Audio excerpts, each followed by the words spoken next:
Station to Station, David Bowie's 1976 album, is truly one of his greatest masterpieces in my opinion. Here it is in a reissued version from the 2015 Hook and Avenal box. Now this is an album that Bowie himself doesn't even remember recording. He was so unfortunately engrossed in drugs, cocaine, and everything else he could get his hands on at the time. He even said about Station to Station, "I know I recorded it in Los Angeles because it's written in the newspapers." He doesn't remember anything about it at all, and yet it's one of his most incredible, most beautiful albums. The title track, Station to Station, is an absolute masterpiece and is David Bowie's longest track. It lasts about 10 minutes, and what does Station to Station refer to? Even though it starts with the sound of a train, it lasts a very long time. It was also performed live in the famous Live album from the Coliseum in New York. In short, you absolutely have to listen to this track live because it makes it even better. Are you talking about train stations? Not really. It refers to the probably named stations of the Kabbalah, specifically the Tree of Life. Even in the lyrics at some point, Bowie says, from I can't remember what to Malgot, which are, say, the two stations of the Tree of Life, that is, from being divine to falling to earth. In short, here it is, a highly personal album, and it's a short one comprising of just 6 songs.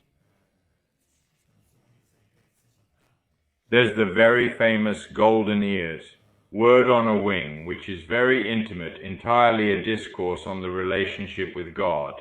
TVC 15, which was supposedly perhaps the brand of the television, and he was heavily on drugs narrating about his girlfriend. At some point she gets sucked into the television, but he asks the TV to render her independent because as well as he was with her, he is not doing well with anyone, but evidently also, let's say, a bit like saying a song about the couple's relationship, about how it's also a critique of television, right? It deadens the senses. A version of Stay Wild Is the Wind was re-released, if I'm not mistaken, in 2010, which is this one with a different cover. And by the way, the cover is a still from the movie The Man Who Fell to Earth from 1975 or 76.